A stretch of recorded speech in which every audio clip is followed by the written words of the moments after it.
We've got some. Hey, I'm Luis. And I'm Luis. And you're listening to the Content is Profit podcast. And we spent the last 4 years learning the strategies and techniques from some of the top marketers in the world on how to create content that turns into profit. If you'd like to learn how to turn that content into profit, just go to contentsprofit.com. Your first step is right there. There we go. I got it back. Guys, this one was like a tongue twister. My tongue got a little confused in there while I was explaining, but it's all good because today we got two incredible guests and one incredible topic. We're going to be talking about how to get into growth mode. Ooh, baby. Specifically, we're going to be diving deep into sales and just like tackling some false beliefs in there. I know. Are you ready? Are you ready? Okay. Indeed. I know. I feel like sales has been a topic for the last month or so, and it's going to be so good. But before we get started, FONZI, do we have a sponsor today? Indeed we do. Thank you so much for asking. And today's sponsor is your own, the BIZBROS. Let's we go. sponsor our own podcast with content momentum. And you might be asking yourself, what is content momentum? Tell me more. Well, if you produce a long-form piece of content just like this one that you're listening to or watching, and you want to turn it into value-packed, bite-sized assets, you need a plug-and-play team that comes and helps you maximize your effort so then you can send all those assets into the interwebs, right? Like little minions, and they can get you new and more and better clients or awesome clients. Then we're here to help you out. Slide in the DMs at BIZBROSCO on Facebook, on Instagram. Good job, guys. And go ahead and follow the show. Support it. Make sure that, you go to your favorite platform and just hit that the button. Follow it, because every Tuesday, Thursday, and Saturday, these episodes are dropping, and we cannot wait for you to take action on the information that, we're gathering for you in these incredible interviews. That is right, guys. And if you find today's episode impactful, if today's guests help you move one step closer to your goal, please don't forget to share it, because you might be doing the exact same for somebody else. And this is our selfish ask of the day. Go ahead. Please go ahead and leave us a review. It can be a 5-star review. If you want to give some constructive criticism, please go ahead and do it. We read all of them. We take them into consideration. But we need the reviews so we can rank higher and we can impact more people. So please, that is also selfish ask for the day. Go ahead and leave a review. Thank you. Another Monday, another epic, or should we say badass episode. Today we have another 2v2. One of our guests has already been here before. Oh yeah, and last time he came, he claimed the title of the most interesting man in the world. That is right, it's no longer the Dos Equis man. It is today's guest. But today he's bringing along the co-host of his new podcast, Growth Mode, in which they discuss sales, marketing, and mindset to help you guessed right, grow your business. That's right. If you are looking to build a strong sales system, this is the episode for you. We got the founders of Success Champion Networking and Time on Target here with us, ready to help you crush any challenge you may have. That is right. Please welcome the most interesting man in the world and the Luke Skywalker of sales, Donnie Boivin and Kevin Snow. Let's go!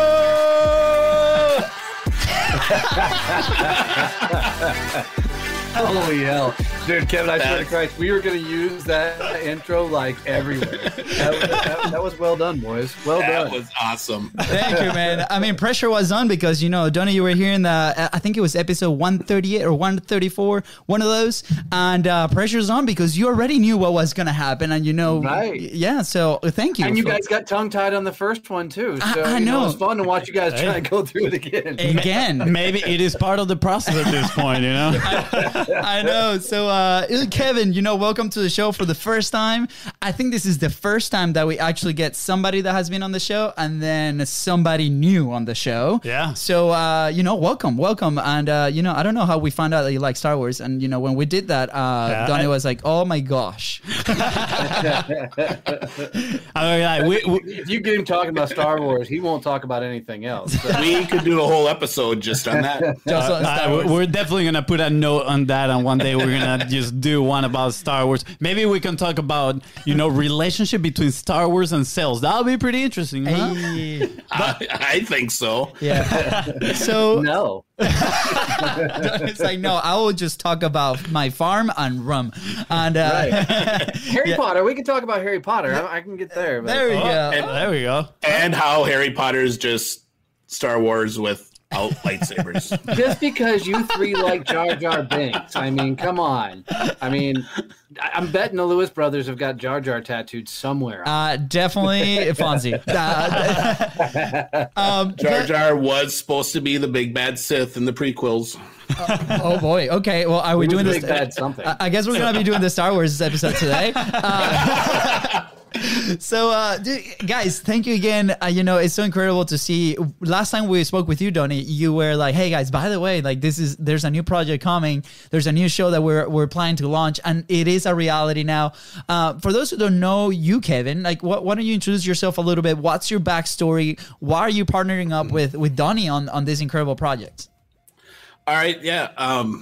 So I live up in Minnesota. I'm not even down in Texas. Donnie and I are half a country away from each other. And my background is sales. I'm actually supposed to be a high school ag teacher and coach wrestling. And I got out of school and had the option of taking a teaching job that was like $19,000 a year, going and taking a tech sales job that had a $39,000 base plus commissions. And I'm like, oh, I'm moving to Minnesota, and I took the sales job, and I've been in some sort of sales position ever since that, either selling, doing corporate sales for Fortune 500 companies, or selling for small businesses and actually growing sales teams, and then launching my company 10 years ago.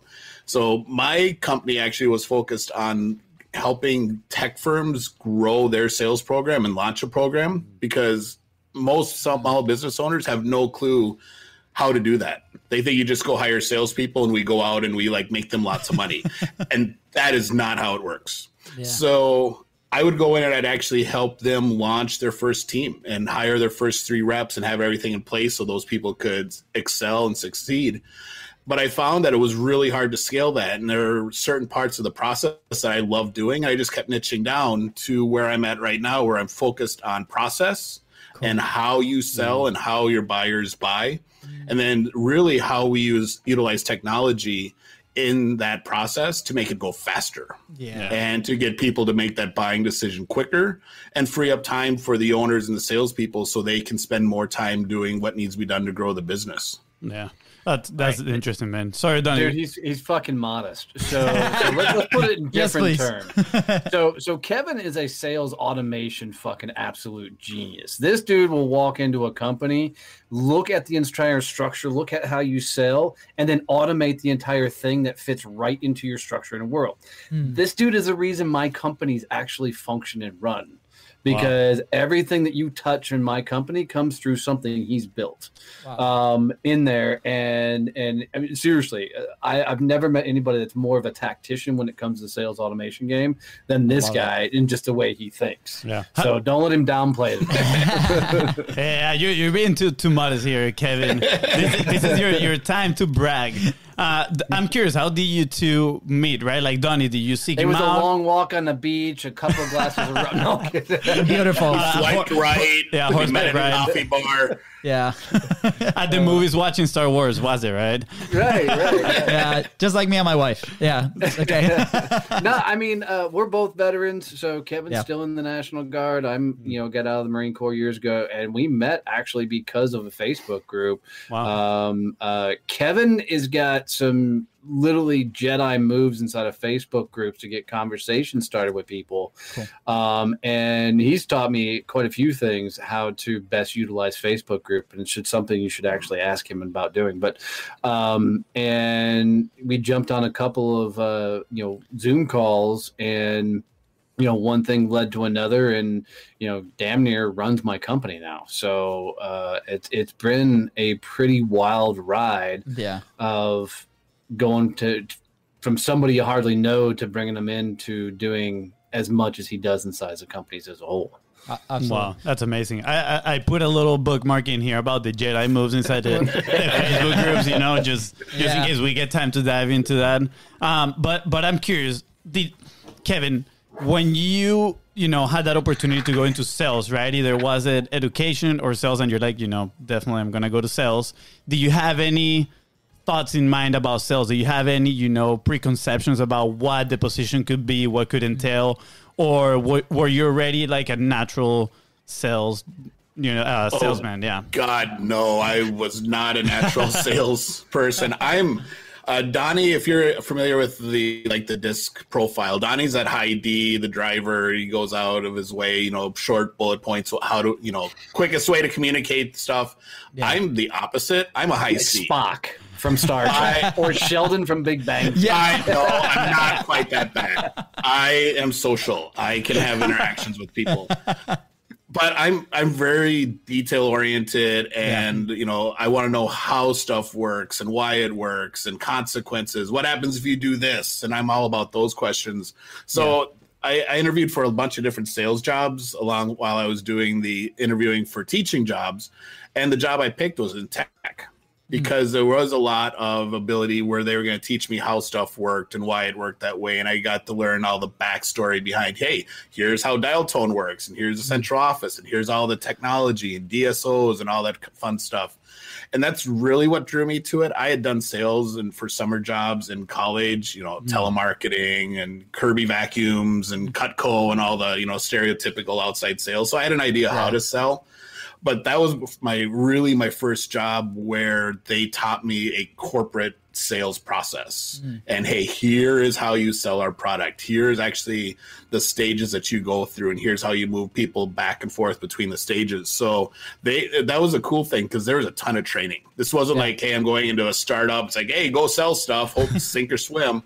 It was, here's how you do it. It was a month-long training. Wow. Yeah. So I love it. I was listening earlier to our previous episode, right? And you're like, I was this sales guy that then when I transitioned to my business, I just continued to sell, but then I got to figure out how to fulfill, right? On the back end. I'm like, oh my gosh. So was this kind of part of what, when Kevin came into the business, or was this part of it? Like, how do we see that process? Is that like a whole process where, starts with that relationship, then the sale happens? Do we continue to sell? Do we fulfill? Like what would that process look like? It was fascinating. When I originally hired Kevin, it was to do some email campaigns for me, and that's where we started. And, I'm a simple sales guy, so I keep things as simple as possible. And what I realized quickly with hanging out with Kevin is I had the yang to my yin, if you will, inside a business. I mean, I could go out and sell really, really well, but I suck at processes. I suck at systems, and I suck at all the operational side of things. So as Kevin was, Kevin, whoever Kevin is, but Kevin was diving more into my business, I just kept realizing, this dude's got a lot more talent than just fucking around with emails. So I kept handing more and more things, and the structure came to it, and it was one of the missing pieces that I needed in my company, because as Kevin will tell you, I'm the shiny object guy, man. I'm constantly, let's do this, let's do this, let's do this. Yeah. And we had that conversation this weekend. Fuck, dude. Kevin's gonna write a book called "Teaching Donnie Patience." Yeah. But it really it's given me a lot of the structure I need to, in some sentences, slow down, and other areas speed up. I love this dynamic, because when we first started the business about 5 years ago, we had no idea what we were doing. Clearly, we were like, okay, let's start selling these stickers to local businesses. It was vinyl stickers, then it transitioned into screen printing, then it was social media, and then call it, shiny object, same thing, right? It was both of us. And at the same time, we were doing the same thing at the same time. So we'll take the call, both of us, we'll do the meeting, both of us, we'll do this, both of us. And then we went to this live event, and we realized, we looked at each other and we're like, I mean, it's two of us. We should be doing one thing, the other one the other thing, right? And that moment was like, okay, starting to define that, right? And really looking inside of us, be like, okay, what am I really good at? What is he really good at? And I don't think that journey has ended, right? We actually had a meeting last Tuesday. We're actually having another one tomorrow to realign these things, because the team has grown, the priorities has changed. What are we doing, right? And continue to realign these things and have that clarity in how we do each one of those. So wow, Kevin, that sounds like every Monday. That sounds like every Monday. Exactly. Okay, so that's where my question was gonna go, right? Like for those people that have, business partners, and Don, you mentioned that he's a yang to your yin, right? And do you think that was luck, or you guys started to work little by little, and then if somebody needs that person, how do we go out to find that person, right? Not that I'm gonna substitute FONZI, but wow. So FONZI, there's a lot of yeah. I'll just go with you guys. I like Texas better than Florida either way. Really, Wichita Falls? Okay. So I mean, that's a fun question. I think for me, as I was going about, is I've partnered not as a business partner type thing, but I've partnered with a lot of vendors and a lot of people over the years. And I think early on in your business, you don't know what you don't know. So you're trying to grasp at anything. So I think some of my biggest first mistakes were I was hiring general practitioners. So people who said that I just do, social media as a whole versus somebody who specializes, or somebody that, isn't specific to a task. So when I finally found Kevin, I was looking for one particular thing.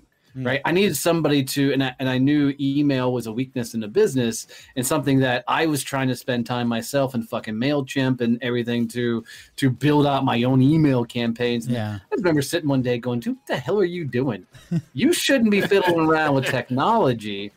And then I found a conversation with Kevin. So I think, for most people to find what you're looking for, I think you got to narrow it down to the smallest minute thing, and then go look for a person that can do that. Because literally, I hired Kevin to do email for me, and then it grew into something a hell of a lot more because I think part of it, he learned he could do more than he thought he could have.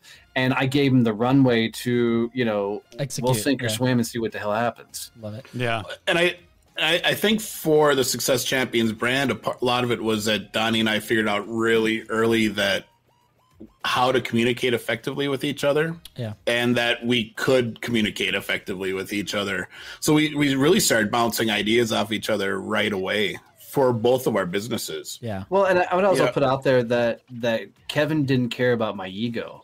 Right, because I'm a loud guy that I want to be center stage. Yeah, and Kevin was okay letting me go play that role. Yeah, why he can make now he loves coming along and doing this shit with me, but it wasn't. We weren't ever in a situation where it was a fight for the limelight. Yeah, yeah, and I wouldn't let his ego get in the way. Yeah, that's true.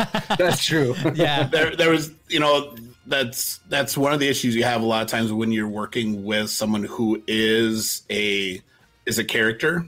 And is out in front of the camera is like, well, I'm the star, and this is how you're going to do things.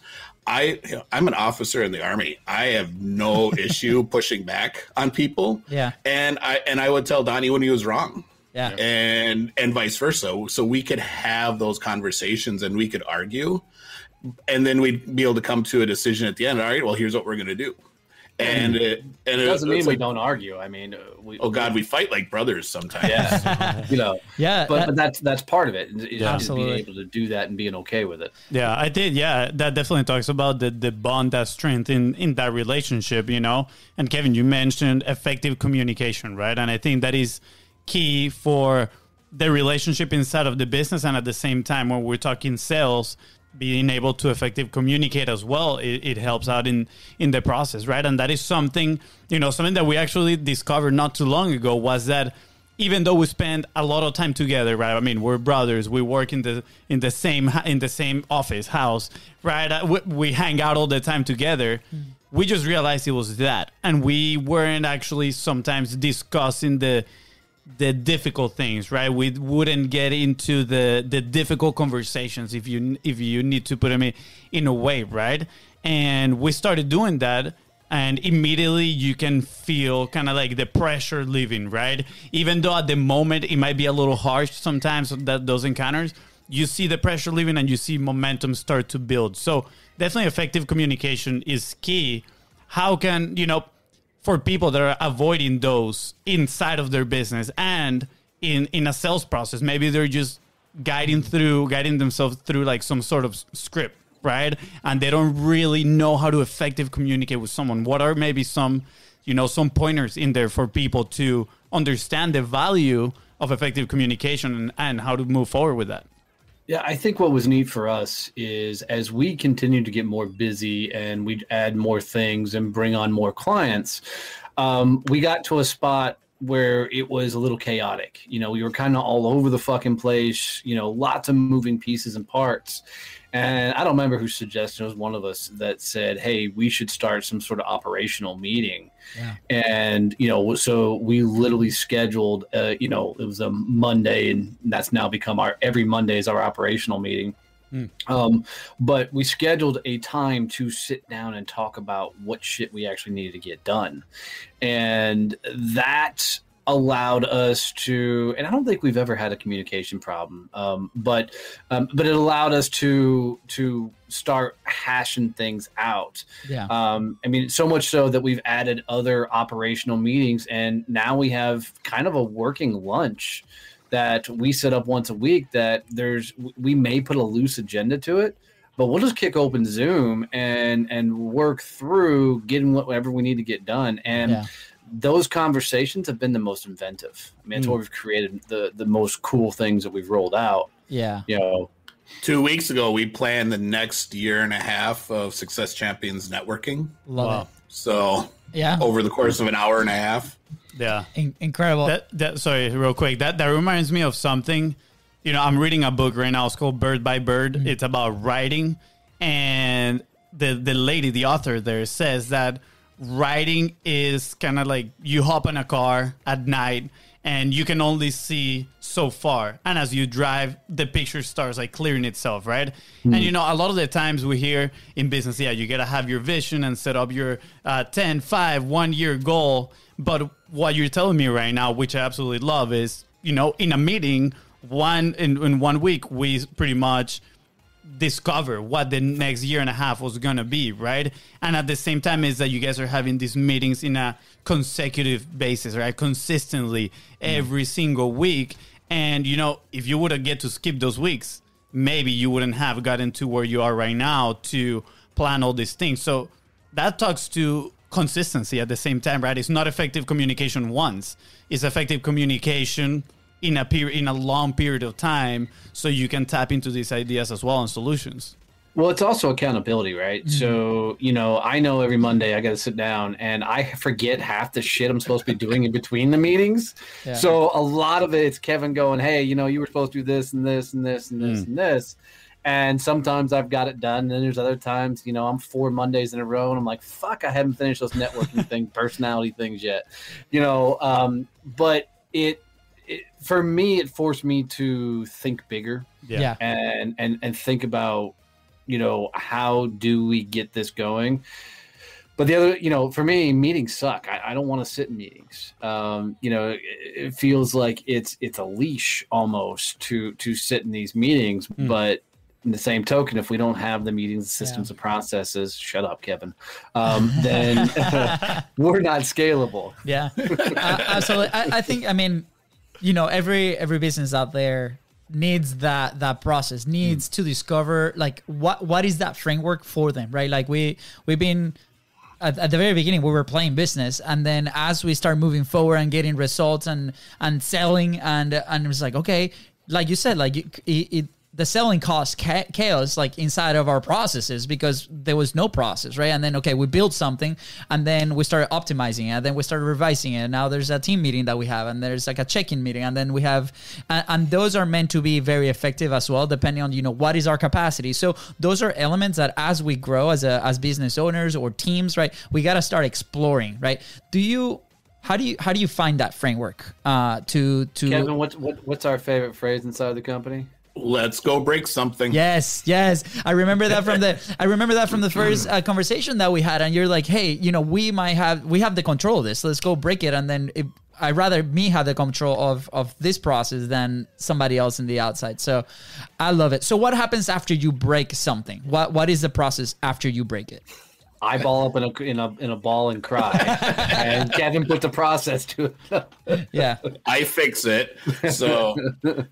No, it's usually the breaking stuff is a learning moment for us. And the reason that is our focus is because when you break something, you figured out where your future choke point is going to be.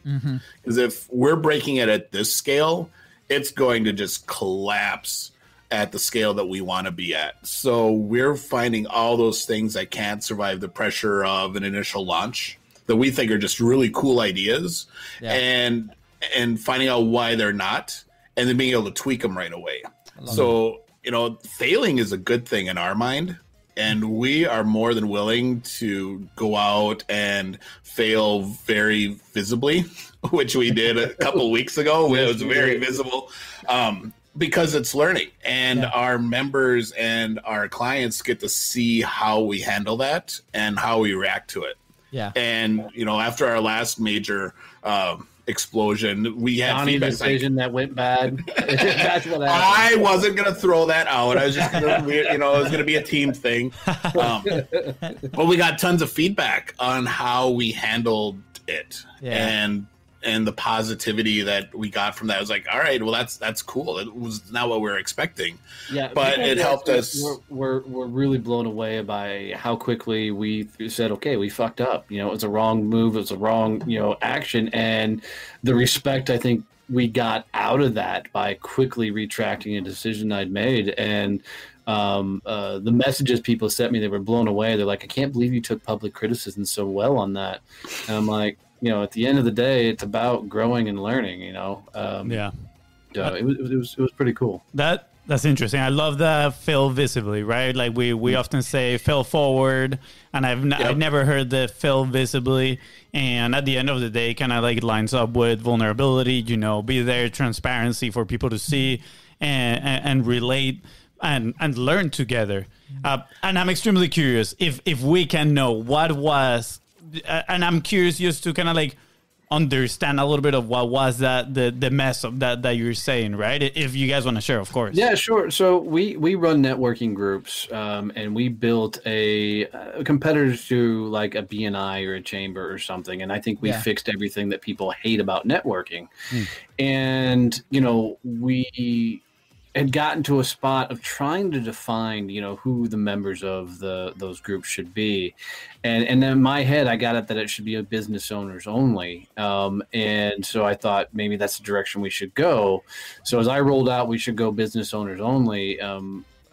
I failed to look at our current members and who was in there and who was growing and building alongside of us. And they very distinctly informed me that, hey, look, fucker, we're here right alongside you. We're building, and it was such a cool, respectful conversation for them to come to the table. And, I immediately had to eat crow and realize that I just made the wrong decision out loud and went back to, more distinguishing, our members to, instead of being a business owner, you just got to be a badass. Yeah. And, putting that to it, kept it clear enough that we knew who could be a part of the chapters, and that simple clarification, worked universally. And I think it goes back to as a leader, as a CEO of a company, if you can't be wrong,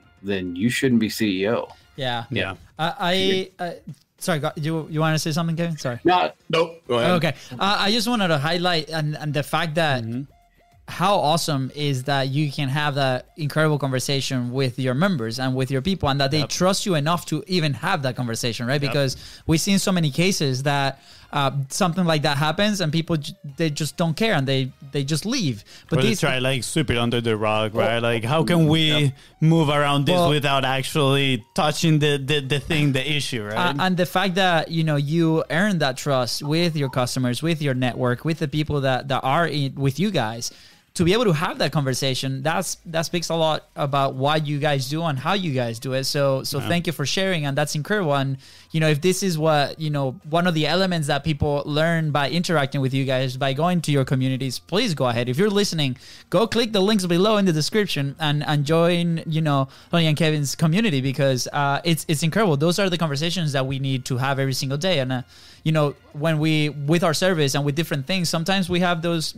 incredible customers that they might have outgrown the product and they need help somewhere else. And then for some reason, maybe if it's not us, that's totally fine. But we still have a great conversation on like why, what happened. And then that just makes us better, right? We can continue to bring that feedback and continue to grow and offer something better for the ones that are coming. So thank you for showing the path. Well, I think it's really important because our focus for the networking groups isn't just the referrals. Yeah. You know, you go to a lot of them, it's like, hey, you got to pass referrals, you got to do this.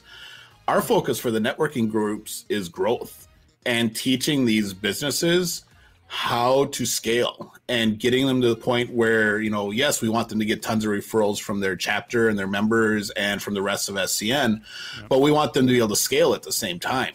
And for us to model proper owner behavior, I think is a really key part of that. You know, if we would have handled that a different way, it wouldn't have been modeling how you effectively scale your business. Yeah. And Donnie's always had the rule, the focus on, hey, if I screw up, I'm going to own it. I'm going to take responsibility for it. And it annoys me sometimes. He's like, oh, that was my fault. I'm like, no, it was not your fault. Stop saying it was. But he takes ownership of it. And that's a huge part of why it's okay to fail. You know, when the owner is willing to admit that he failed, it makes it okay for everyone else to do it. Absolutely. I see there, you know, acting in reflection to your core values, right? Like what you guys stand for and what your business stands for. The people that you want to connect, you want them to relate to these core values. And I'm curious, honestly, what are some of those core values that you guys have in place? Because the processes that you build and everything that you build has certain foundation in those as well. Well, we've never sat down and wrote out like core values. You know, to be honest with you, I'm not a big fan of them. And the reason being is I don't want to put constraints on people. And I'm okay with people knowing boundaries and what's out of bounds. But for me, it's more about creating an overall culture that allows people to geek out and do what they love, chase a big badass vision, and, you know, be themselves all the way through the process. Not unapologetically themselves, because that just makes people an asshole. Kevin and I did a whole episode on that, by the way. Yes. But you know, for people in our world, they self-identify as a badass, and you know that takes care of a lot of it. Don't be an asshole. You know, so if you want core values, be a badass. Don't be an asshole. Get shit done and go bigger than you think you can handle. Would you add anything to that, Kevin? Yeah, I'm not a big values guy either because the values change over time. It's all based on your experiences, what's going on in your world at that time. But I do, for my company, I did Immutable laws.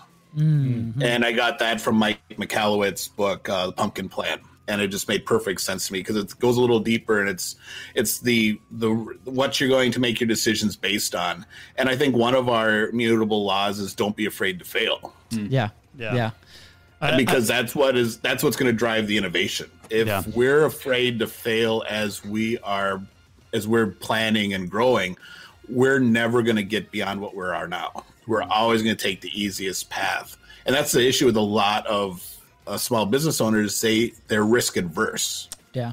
They don't understand how to do the risk mitigation piece and to really look at what the risks are and then take steps to make sure that it's okay. Whereas we're totally pro risk. Yeah, I see, in our organization. I see you guys like just going ahead with the weed walkers, like making the path. I'm like, all right, guys, let's go. Hey, wait, you know. Well, at the beginning, when I started working with Donnie, the company looked completely different than Success Champions looks right now. For sure. And our, at least twice a week, one of us would call the other one at like 5 o'clock and say, hey, I had an idea.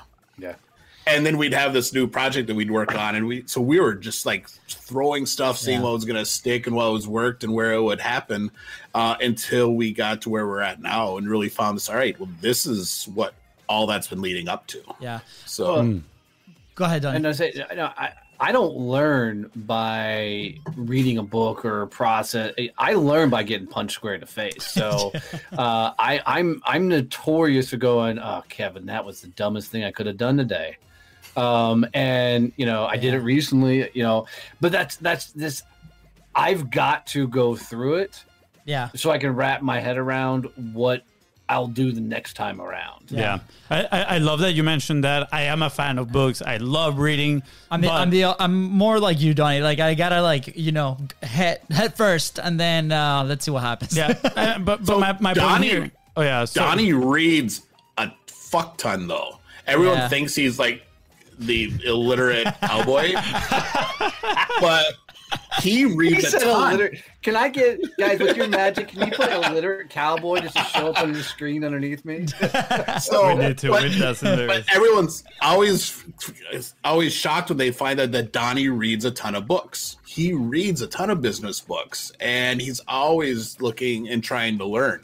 Yep. So, it's then you can't just do the reading. Yeah. Because that's still all the theoretical piece. Yes. It's that next step in the learning that's really the key for how Success Champions runs. And that's the putting into action. And all right, let's see what happens. Yeah. We're going to try this. That's exactly where I was going, right? That is where I was going. Like a lot of people think, and this phrase is used so much right now, especially in the like info world space, is that knowledge is power, right? And I thought of that at first. I was like, yeah, if I keep reading more, like I'm gonna be super powerful, right? But guess what? It's not. It's taking action on what you read, right? On what you learn. That action becomes power because now you're learning. Because you can read about sales all day long, right? You can read all the books on sales that you want, but then once you get in front of somebody and you're actually trying to sell, I mean, you don't have the experience, right? Yep. And you build confidence through that experience, and you're still going to get the sweaty armpits if it's the very first time you get in front of somebody and trying to sell something, right? Trying to help them, and you've read like 20 books. It doesn't matter, but you could have read one book and taken action 100 times, and you're going to be way better probably than that person that just read all 20 books. Yeah. Well, on one of the episodes, Donnie and I... on one of the episodes, we figured out and we taught people how they should cold call, and how they should cold call is get drunk as shit and make dials, because that's basically how we both learned how to cold call. There you go. Okay, funny story. Pull the rum bottle out right now. No, okay. So, funny story. Like not so long ago, a few weeks ago, we sold our first workshop. Right. Until that time, we were working mostly with companies on the service side of things. Right. Mm-hmm. And people kept coming from the audience, and we ran the 45 Live Challenge. I think this was like right after our interview with you, Donnie, and we had about 100 people going live for 45 days. Incredible experience. And then people were like, what's next? And we're like, let's do a workshop, right? What do you guys want to learn about this? And there's different frameworks that we have applied to our publishing and to go out and be visual, right? That we're like, sounds good. I think it's time for us to explore this possibility, right? And then we look back at all the contacts and all the people that we established conversations with, right? And FONZI here was challenged to 100 phone calls, like in a day. We're like, hey, let's do this, right? Let's see. This is an option. We know that this is for you. Let's go at it, right? And I failed. I gotta say, I failed. He did not, but I think with a little bit of liquor courage, right? That would have been like, hey, let's do it, right? It's like going on the first date. Hey, we're not encouraging anybody to get wasted. Wait. I did a lot of calls, more calls than I've ever done. Right, but I didn't get the 100 calls, which speaks about setting up those high goals, right? Like go achieve those big the BHAGs, right? The big, hairy, audacious goals. And if you fall short, you're still winning at the end of the day, right? See, the way you have to do it though is you two have to cold call together, and you need to. Yeah, and that's how I did it. I had, when I was on one of the sales teams, one of my buddies, we were always 1 and 2 on the team and going back and forth at the end of the month to see who would be the winner. But we are having a social outing that afternoon for the sales team out on one of the local lakes, drinks, hors d'oeuvres, all that stuff. So we're like, fuck it, let's telemarket this morning. So we came in, in cargo shorts and T-shirts because we knew we weren't going to see clients. And we brought in a case of beer. Yeah. And we were drinking beer, and one of us would make a call, the other one would make a call, and we started competing back and forth who was going to have the most appointments at the before we left for the boat. So we got out to the event, and all our teammates knew that we were telemarketing while they were like doing whatever. Like how was telemarketing this morning? It's like, oh, I'm like, I set 10 appointments, and Bryce is like, yeah, I set 12. Incredible. Yeah. And we did that in the morning. And we were laughing, we were having fun, we were giving each other crap. And it was all because like I need to get another one so I can beat him. Yeah. And it was a blast. I can't remember the last time prior to that I'd done 10 appointments in a morning. Yeah. I'm loving this conversation because throughout we've mentioned certain elements, right? We've talked about gamification just now, the secret behind cold calling, fail visibly, right? Different elements. So with that, what are the elements of growth? I think these are some like good elements that put in place in this system, right? What would you say are the elements that people have to start looking into to be able to conquer and crush growth? Well, I think first and foremost, they got to have a vision that scares the pure living shit out of them. Mm-hmm. I think one of the things that keeps Kevin and I moving in the right direction is we truly believe we're going to change the world. And as audacious as that is to sound, to say out loud, we believe it. Yeah. And then that same theory, thought process scares the shit out of me because I know how big we are going and I know what that's going to look like as we get there and the amount of work that comes with that.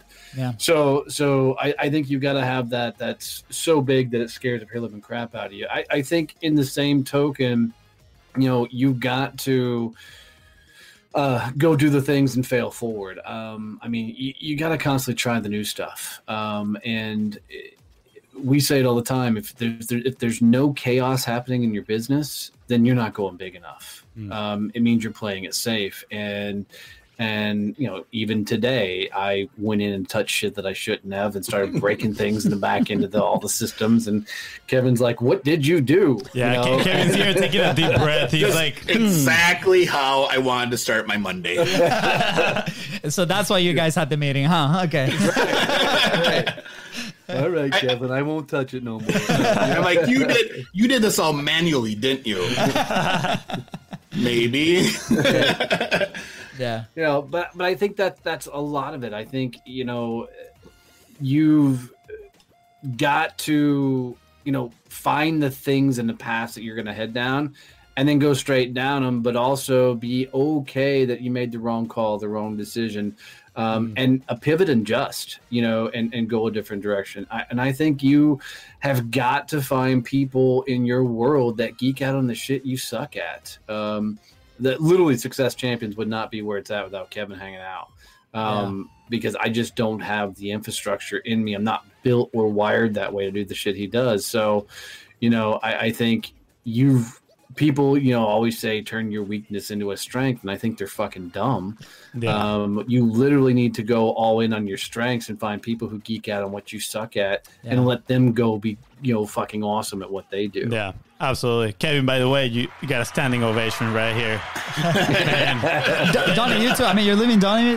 I know, but come on. But I'm saying Donnie's like, we wouldn't be here without Kevin, so the audience went a little bit wild in there. But Donnie, about what you're saying, something very specific comes to mind, right? Like, we live in a world where everybody wants the hacks and the tactics. Like, how can I grow fast? How can I do X, Y, and Z as fast as possible without failing, doing it perfectly? And I love what you mentioned because it can literally be summarized on simplify, right? And then look for somebody else that has those strengths that are your weakness, right? And then try a lot and fail on a consistent basis for the long term, right? And I feel like people miss those, right? Like, why is it that people are now in that mindset? And, I'm the first one to raise my hand here. I was in that mindset for a very long time. I was like trying to get the tactic and the hack, how shiny object everywhere, but not shiny object with the right mentality of testing, right? It was more of shiny object of, I don't want to do the work. I want something that works quickly, right? And after 5 years, that mindset has evolved and changed. But how can we help people move beyond that and get into this mindset that you guys have right now? I think part of the cause for where we're at right now is people looking for that easy button and the proliferation of growth hackers.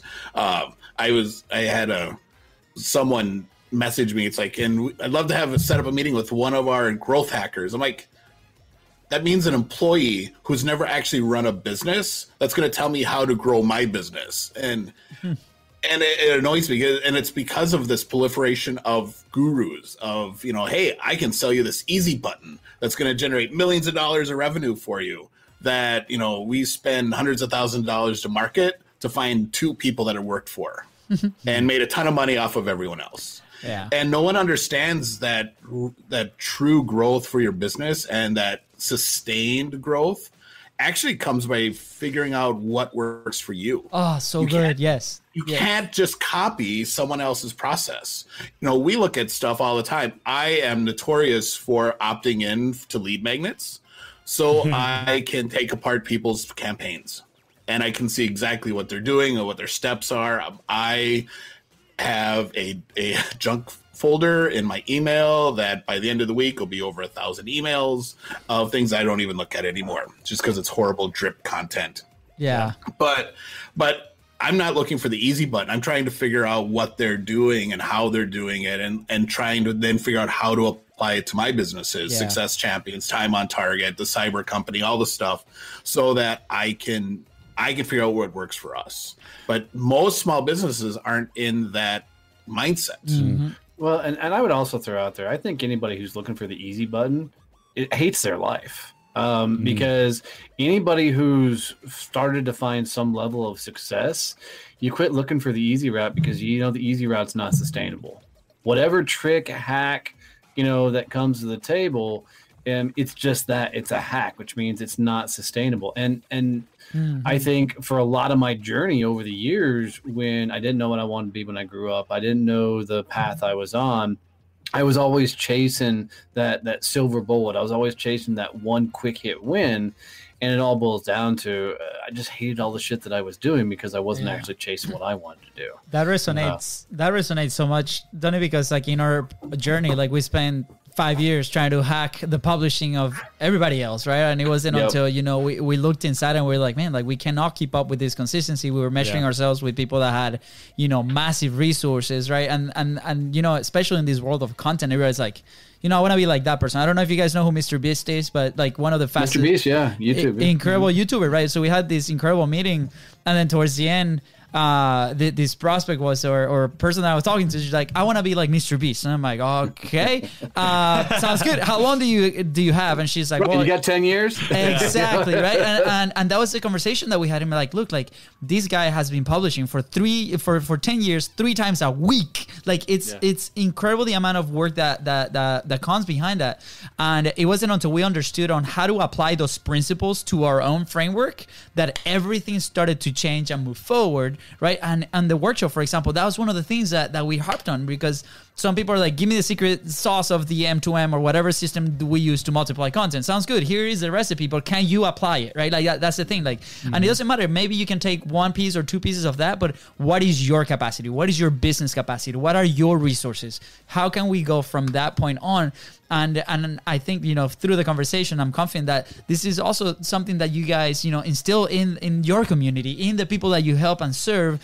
And it's incredible. And that's why it resonates so much. And I hope it does to the listener, whoever's watching or listening today, because that's how we need to start thinking to be able to start that growth mode. Yeah, it definitely took a while for me personally, to transition from hacks to principles, right? Let me see what are those foundational principles that then I can craft into my own personal hacks that I'm gonna use for the long term inside of our processes, right? Yep.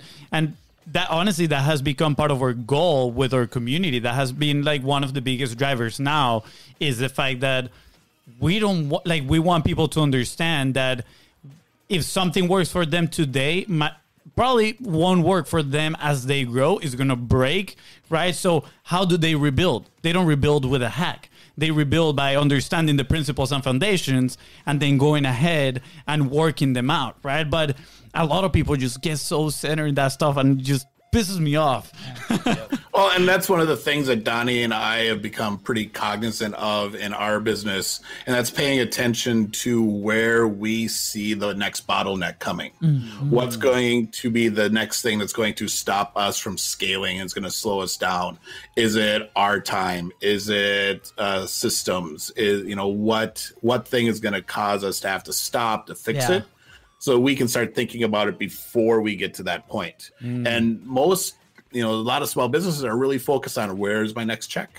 Yeah. How am I going to pay? And they're not thinking, like Donnie said, they're not thinking big enough and have that vision of where they need to be paying attention to all the stuff that's actually impacting the quality of life for their business. Well, and everybody listening, patience is a bitch. Right? Patience is a bitch. I'm the first one to tell you. I mean, literally, when I say Kevin teaches me patience is, I want to be on top of the mountain already, but I also know we're still carving a fucking trail. So, so it's reminding yourself that this is a long game. This isn't, there's no overnight success here.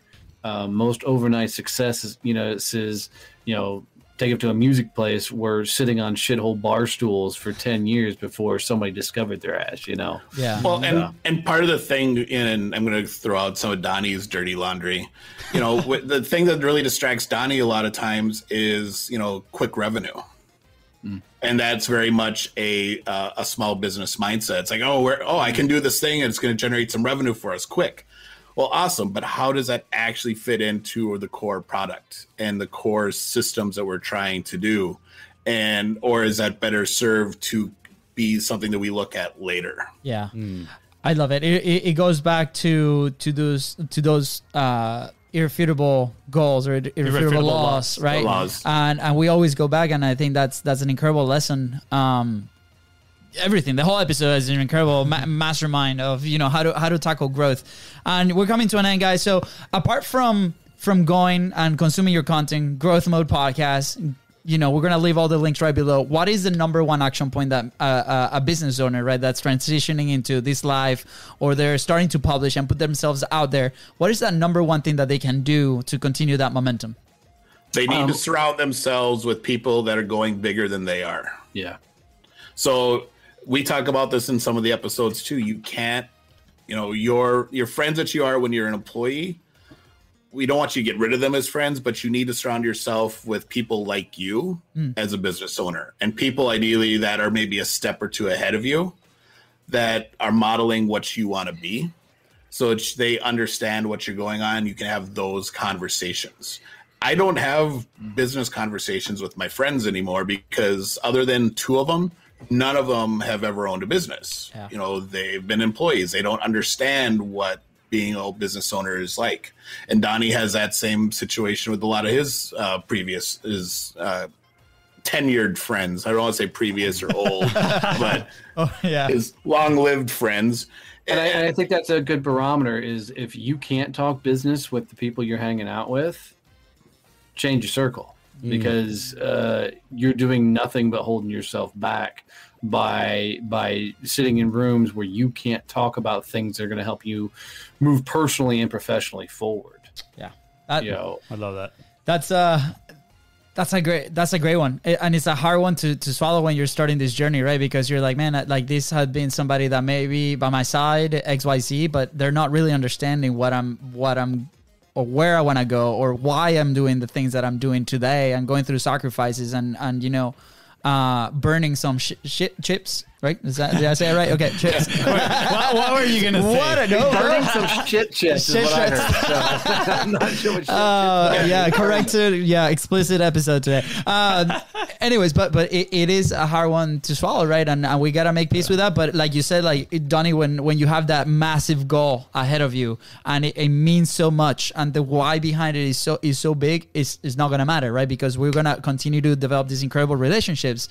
And trust me, like we've been in both positions. We've been where we're like, we don't want to let go of these relationships, but then we accepted that we had to let go of those relationships, right? The world didn't end. We continue to grow. We continue to develop new ones. And there's some stuff that we can still talk about with them, but maybe it's not the choice that we want to make at the moment. And things are good. Things are great.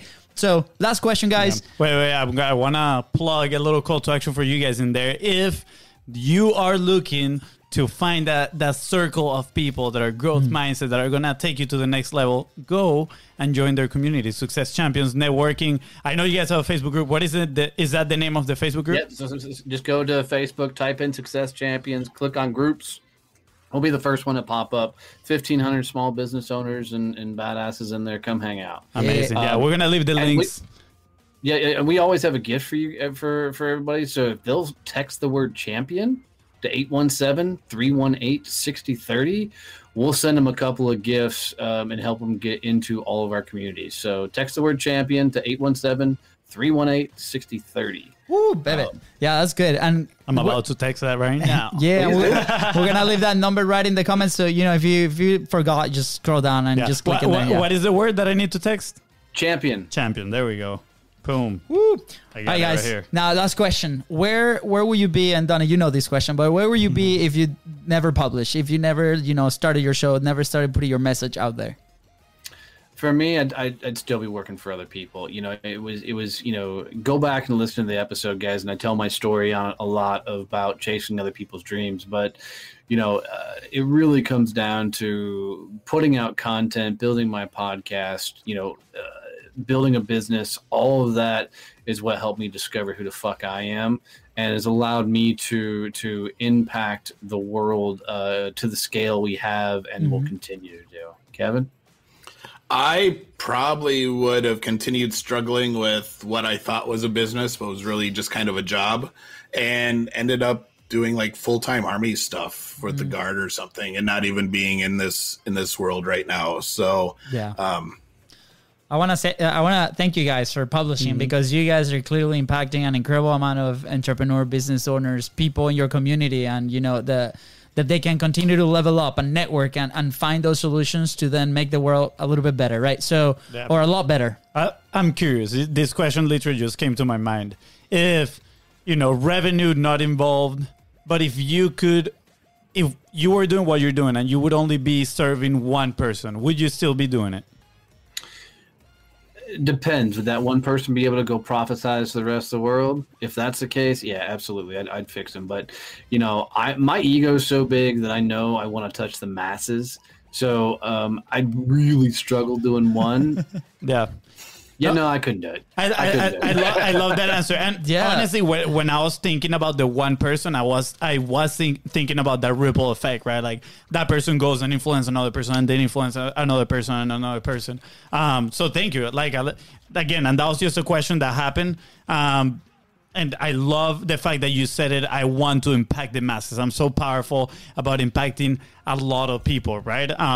I don't know why that question came to my mind, but honestly, I was like, man, I feel the urge to ask it. And you did, bro. You did. And I did, yeah. Good job. I appreciate it. He's been drinking beer so he could work up the courage behind. Nice. All right, guys. Thank you so much. Any last thoughts before we let you go? Yeah, absolutely. I can't finish a show without doing this. Guys, if you listen to this and you hung out with us, got any sort of tips, tricks, anything of value out of this episode, wherever you're listening, subscribe or follow. If you're watching this shit on YouTube, subscribe, hit the bell. You guys don't understand, man, that little bitty move fucking means everything to us that put out content.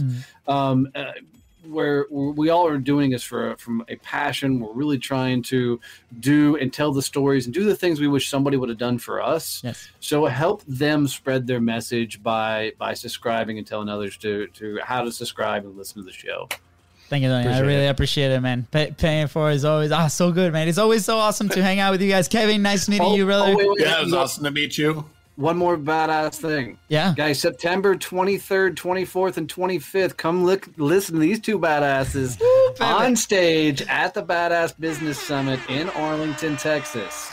FONZI, come hang out. Thank you, Don. I appreciate it, man, for the plug. We're extremely excited. Actually, FONZI lived in Wichita Falls, and he's like, I lived in Dallas too for a while. This is gonna be my comeback. I haven't been back to Texas in like 7 years. I'm gonna be like, Texas. Let's go. Nice. All right, guys. Again, thank you so much. And with that said, see you guys later. Thank you so much for tuning into the Continuous Profit Podcast. Go ahead and follow the show in your favorite platform and follow us on social media at BIZBROS Co. That is right. And if you found today's episode impactful, which I am sure you did, please don't forget to share it and leave a 5-star review. See ya. Bye, guys.